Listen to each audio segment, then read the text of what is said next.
incêndio de grandes proporções que aconteceu hoje em um ferro velho no bairro Taquaril, região leste de Belo Horizonte. Reportagem da Regiane Moreira. As chamas eram vistas de longe. Vários moradores fizeram vídeos mostrando a proporção do incêndio. Olha lá atrás, meu Deus do céu, Senhor. A gente desceu por aqui no início do incêndio, pensando que tinha alguém em perigo para a gente tentar ajudar para tirar.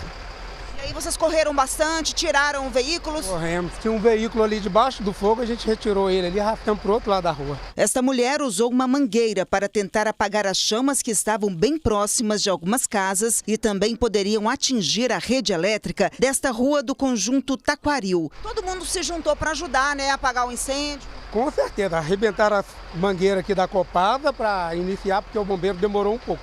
Uma das dificuldades foi a localização do hidrante, que foi usado para encher os caminhões. Isso, o hidrante ele fica próximo aqui numa praça do bairro, só que eles requer um deslocamento do caminhão aqui, as ruas são mais estreitas, né? Então leva um tempo. Pelo caminho, os militares encontraram muitos materiais que serviram de combustão e dificultaram os trabalhos, especialmente eletrodomésticos. Eles pertenciam a um ferro velho. O que vocês encontraram no caminho, por exemplo?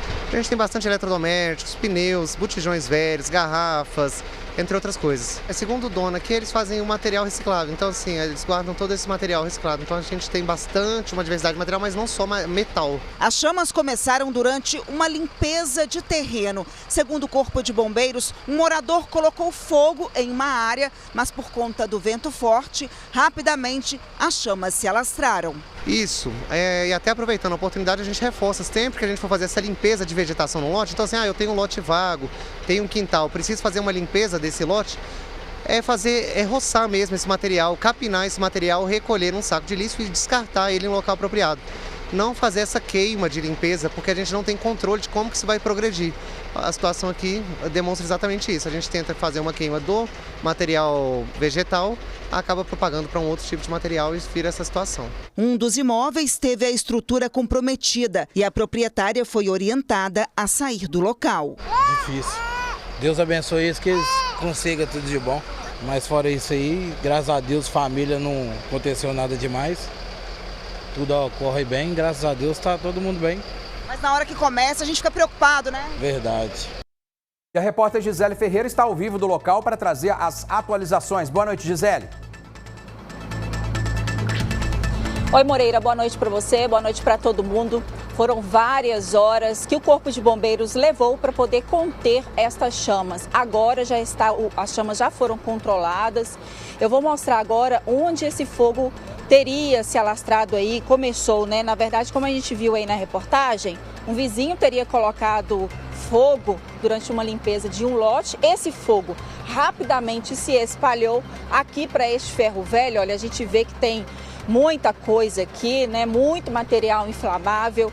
E inclusive, este fogo se alastrou até mais lá para frente, onde a gente vê uma fumaça. O bombeiro utilizou aqui cerca de 15 mil litros de água para controlar essas chamas, então não há mais risco de voltar, né, do incêndio voltar. Um outro detalhe aqui que também a casa que ficou comprometida é justamente essa daqui, que é do filho do dono deste ferro velho. O pessoal está bastante chateado, né, porque perdeu aí o que tinha. A gente vê aqui, olha, espuma, material inflamável, garrafas PET, grades, tudo isso com maior... Vamos tentar chegar ali, Arley, para a gente mostrar ali do lado de lá como que ficou. Tudo isso aqui dá, olha, ainda tem um pouquinho de fumaça aqui, né? Olha só como ficou a situação, bastante destruído. Eu estava conversando com o dono, inclusive, diz ele que está aqui neste local há 33 anos e que, inclusive, hoje, quando ele viu o vizinho dele colocando fogo no quintal, ele até falou com ele para isolar aquele material que ele estava tentando limpar ali, mas ele disse para mim que não teve jeito não. E aí a gente sabe, né, Elbert, clima mais seco, vento, as chamas se espalharam rapidamente aqui dentro da casa. Olha, alguns móveis foram preservados, a gente não vai entrar lá porque está muito quente e a orientação é que a gente permaneça aqui do lado de fora. A Defesa Civil também já esteve aqui no local, porém não vão poder analisar o imóvel porque Está bastante quente lá, então por orientação do Corpo de Bombeiros, a Defesa Civil volta amanhã. Eu estou tendo um pouquinho de dificuldade para falar aqui, Elbert, justamente por causa dessa fumaça, viu? 2 caminhões do Corpo de Bombeiros atuou aqui no combate às chamas. E eu vou conversar agora com o Tenente Marco Moura. Tenente, foram quantas horas para conseguir controlar essa chama? O chamado entrou para a gente por volta de 1h20 da tarde, a gente começou aqui a atuação 1h40 da tarde e a gente foi até agora por volta de 5h30 fazendo, né, tanto combate às chamas quanto o que a gente chama de rescaldo, que é esse resfriamento para impedir a reignição. A gente viu aí, né, foram necessários 15 mil litros de água, 2 caminhões. É um tipo de controle de incêndio um pouco mais complicado, justamente porque está lidando com material inflamável? Isso, quanto mais material inflamável, mais carga incêndio, que a gente chama, né, esse material que está disposto, possível a queimar, acumulado no mesmo espaço, mais água a gente vai gastar necessariamente, né? A gente combate a energia que está sendo liberada com a água que vai fazendo o resfriamento ali. Vocês tiveram que retornar durante a tarde porque o fogo recomeçou novamente? Como que foi esse trabalho? Não, a gente está aqui desde o momento de chegada a 1h40, a gente não saiu aqui da cena, né? A gente fez isso até agora o período noturno, que a gente tem uma queda de temperatura para garantir que diminuir as chances da reignição aqui agora. A gente viu ali atrás, né, bastante material inflamável. Essa situação de clima seco, vento, assim, é um local que já estava propício, né?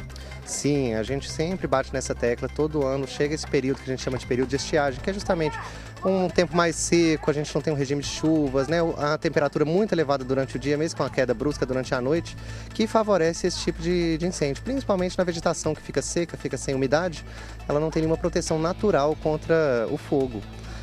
Daí a importância de a gente não utilizar o fogo para fazer queimadas, limpeza de lotes, né? Agora, Tenente, a informação que a gente tem aqui é que um vizinho teria colocado fogo ali durante uma limpeza de terreno, né? Essa informação, ela procede?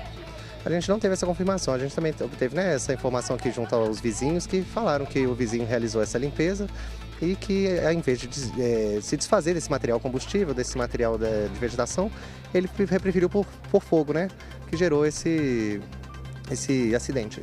A gente viu até que a Defesa Civil esteve aqui para poder analisar, principalmente este imóvel aqui foi atingido, né? Mas a recomendação do Corpo de Bombeiros que não entre por hoje.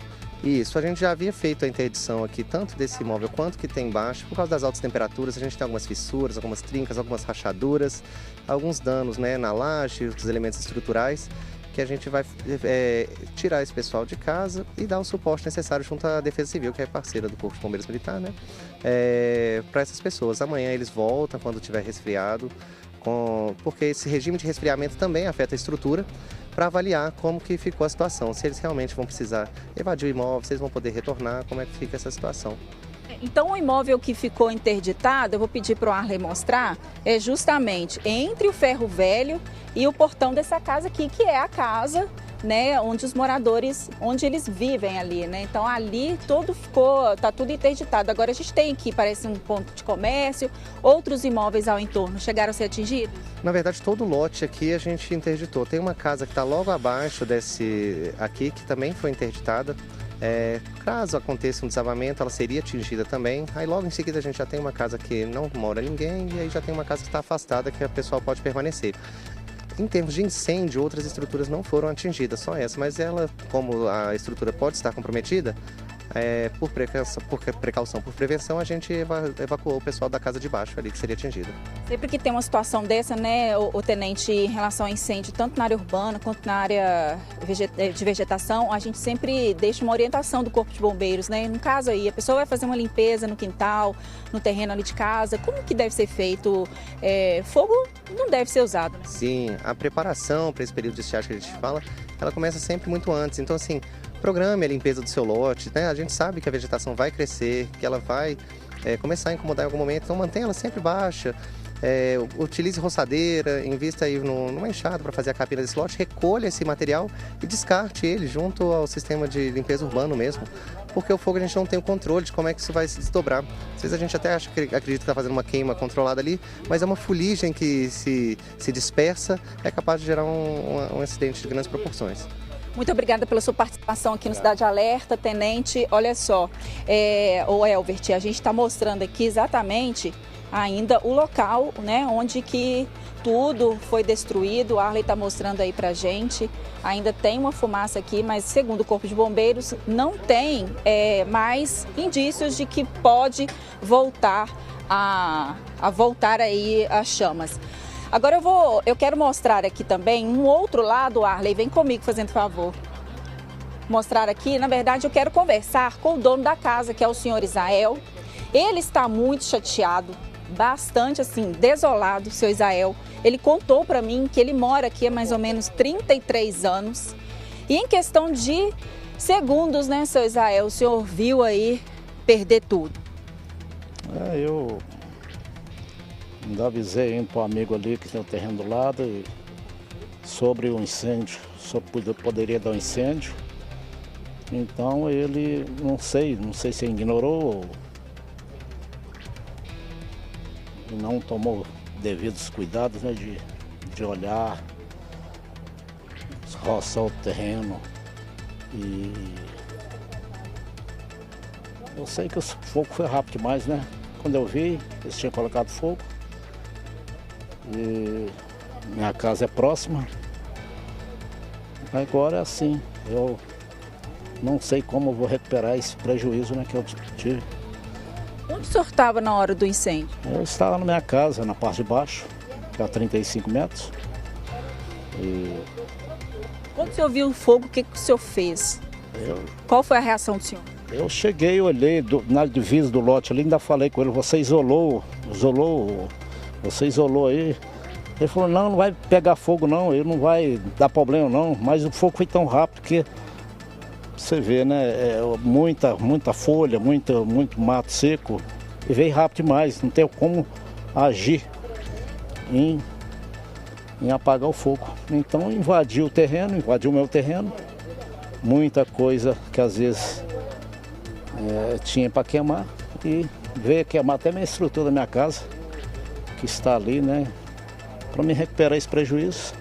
O ferro velho era uma forma que o senhor tinha de ganhar o pão do dia? Como que era? Era um meio, né, Então, eu mesmo para colocar fogo, né, eu fui muito com cuidados, tendo cuidados para não, né, atingir. Mas, infelizmente, aconteceu, né, de pegar fogo, entendeu? O senhor Isael está bastante triste, né? Também não é por menos, né, Elbert? Eu quero mostrar agora esse local que o senhor Isael aqui mostrou, falou pra gente na entrevista, que é justamente onde o fogo teria começado. Não sei se o Arley vai conseguir mostrar. É bem lá embaixo. A casa, essa parede que está aí à esquerda, o telhado, olha só, ficou todo destruído, completamente danificado pelas chamas. Felizmente, as chamas não chegaram a atingir a fiação, então os moradores aqui estão com energia, com a exceção da casa do senhor Isael, que ficou toda comprometida. Então, o fogo teria começado lá da parte de baixo e subiu rapidamente aí, com essas situações que a gente sabe, né, do clima seco, vento. Então, toda essa situação aí foi bem propícia para que tudo ficasse destruído. E é isso, Moreira. Infelizmente, né, a gente vem trazer aí essa notícia muito triste, seu Isael. A casa dele ficou toda comprometida, né, na verdade, o ganha-pão dele, a casa do filho dele também. E aí é isso aí, o Elbert, eu volto com você.